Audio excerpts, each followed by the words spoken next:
Muy buenos días, el tema de hoy es sujeción y obediencia. Vamos al libro de 1 de Pedro 3, 1 al 5.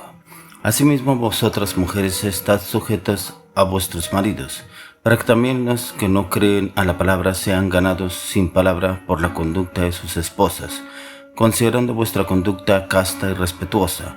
Vuestro atavío no sea el extremo de peinados ostentosos, de adornos de oro o de vestidos lujosos, sino el interno, el del corazón, en el incorruptible ornato de un espíritu afable y apacible que es de grande estima delante de Dios.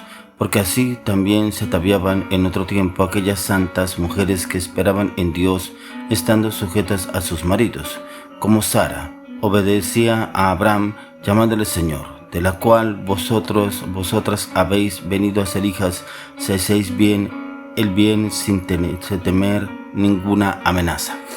Sujeción y obediencia. La sujeción es importante, como lo enseña el apóstol Pedro en la palabra de Dios, que la mujer sea obediente y sujeta a su esposo. Pero si usted y yo leemos en la palabra, encontramos que también el hombre se sujeta a la mujer, porque cuando el hombre se casa con la mujer, vienen a ser una sola carne.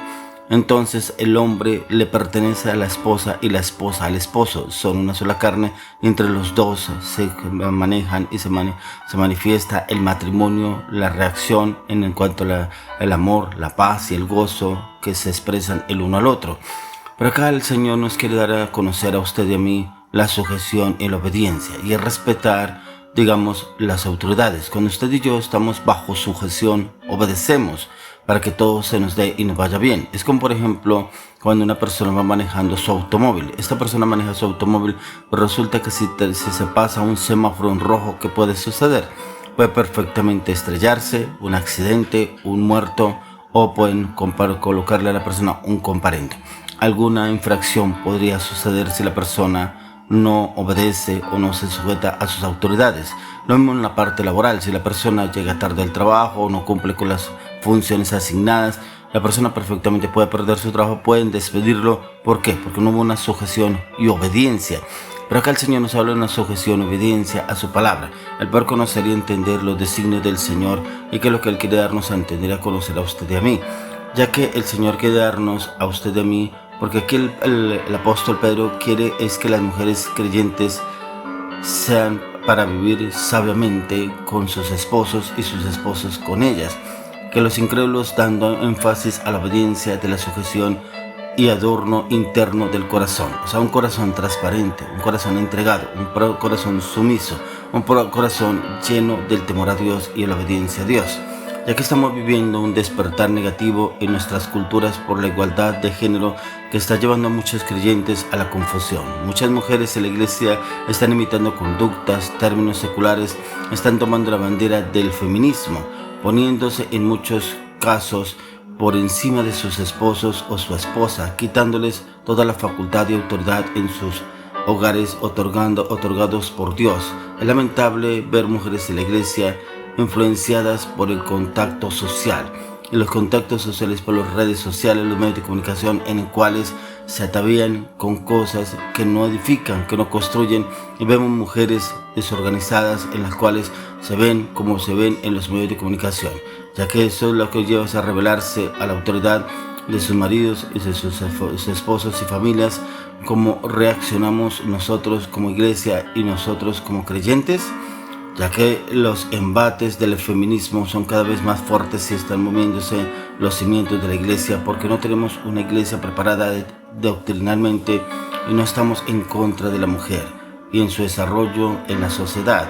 Estamos en contra de todo lo que van en adversión a la palabra de Dios. Y debemos usted y yo empezar a trabajar el estudio de la palabra, a meditar y encontrar la respuesta de Dios de cómo usted y yo primeramente debemos sujetarnos con obediencia a Dios, al conocimiento y el entendimiento de su palabra, para que podamos ser de testimonio no solamente en la casa, sino en el entorno, nuestros amigos, familias, personas del trabajo, pero amigos que no son creyentes, que a través de nuestro testimonio puedan haber cambios en esas personas. Y la conducta tiene que ver en cómo usted y yo actuamos. Asimismo, o de la misma manera, hace referencia al contexto inmediato donde hay un mandato a la sujeción para su audiencia, ya que por causa del Señor sometemos toda institución humana, ya sea al rey como a superior, ya a los gobernadores. Encontramos también en el versículo 18 la acción de estar siempre sujetos a los amos. Por eso ahí nos dice: criados, estar sujetos con todo respeto a vuestros amos, no solamente a los buenos y afables, sino también a los difíciles de soportar. Lo difícil de soportar es cuando usted y yo no acatamos la obediencia, no somos sujetos y obedientes. ¿Cuántas personas critican el gobierno, las autoridades, los líderes los critican? Y creemos que con criticar, murmurar de los gobiernos, de los líderes, cambiamos algo. No, es cuando usted y yo debemos ir delante de la presencia del Señor y pedirle al Señor orientación y dirección de cómo orar y actuar en determinada situación. Ya que ahí nos dice en ese versículo que cómo usted y yo podemos sujetarnos a nuestros autores, ya que en el mismo contexto Pedro habla de Cristo en su sujeción frente a las autoridades judías y a las autoridades romanas en ese proceso para llegar a la cruz.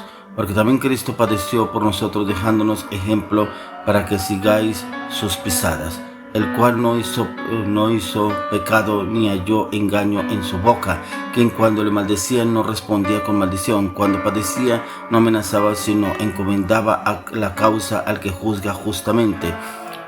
Bajo este contexto de sujeción a las instituciones y a los amos, el ejemplo máximo de sujeción de Cristo, ahora Pedro se dirige a las hermanas que leerían su carta para solicitarles que se sometan a la autoridad de sus esposos, de manera similar como lo hacen los otros subordinados en el contexto de esta carta.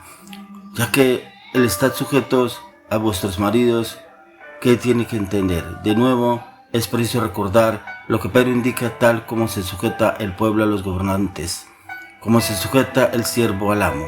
Ahora las mujeres deben estar sujetas a sus esposos. Es importante que todos entendamos lo que Pedro quiere que entendamos para que podamos conocer y entender sus designios y su propósito. De manera similar, el apóstol Pedro indica que la mujer debe estar continuamente sujeta a su marido. Esto es importante porque no está bajo una condición o de algún requisito espiritual que tiene que cumplir el esposo para ser digno de sujeción. Muchas veces se ha escuchado que se dan condiciones a las mujeres para que se sometan a sus maridos. Ejemplo, que sean creyentes. Tampoco Pedro está sugiriendo un tiempo determinado para dicha sujeción, considerando que él lo que no quiere dar a entender es que las mujeres someteos unos a otros en el temor de Dios. Las casadas estén sujetas a sus propios maridos como al Señor, porque el marido es cabeza de la mujer, así como Cristo es cabeza de la iglesia, la cual es cuerpo y él es su Salvador. Así que como la iglesia está sujeta a Cristo, así también las casadas lo estén a sus maridos en todo. Las indicaciones es que en este contexto paralelo es clara. Las mujeres casadas deben estar por mandato, estar sujetas a su marido, pero también debemos reconocer que es nosotros estar sujetos también a nuestras autoridades también laborales y espirituales. Dentro de la iglesia también tenemos jerarcas en las cuales usted y yo debemos sujetarnos a nuestras autoridades, las cuales son permitidas por Dios. Por ejemplo, los líderes, los pastores, bajo la cobertura de la iglesia, así como también usted y yo estamos sujetos a un gobierno, a un país en el cual usted y yo debemos obedecer las normas que nos imponen en el gobierno o en el país donde vivimos. Es sabio que una mujer se sujete a su marido porque esta es la voluntad del Señor. Por lo tanto, todo creyente debe someterse a su esposa mientras él esté sometido a no la tenga sometida a ninguna aberración o blasfemia contra Dios o algún maltrato que atente contra su vida. Otro aspecto importante en el contexto es en el cual debemos enfocarnos es que el apóstol Pedro se está dirigiendo a hermanas cuyos maridos no son creyentes, es decir, es un hogar mixto donde ella seguramente tiene el deseo ferviente de que su marido sea creyente, y el punto es que muchas mujeres creyentes fallan en su intento de presentar el evangelio a sus esposos. Por eso es que el apóstol Pedro nos lo muestra como una conducta en la cual usted y yo debemos actuar en nuestra manera de obrar y actuar y hablar para cómo poder convertir a esa persona o que haya un cambio, una transformación, pero directamente desde el corazón. Pero ese cambio solamente viene de adentro hacia afuera, en usted y en mí. Que haya un cambio primeramente en nuestras actitudes, en nuestra manera de hablar, obrar y actuar, para que la otra persona también tenga un cambio. Pero ese cambio se verá reflejado a través de nuestras acciones. Lo oro y le pido al Señor que usted y yo seamos sujetos y obedientes en todo conforme a la palabra de Dios, en Cristo Jesús. Amén y amén.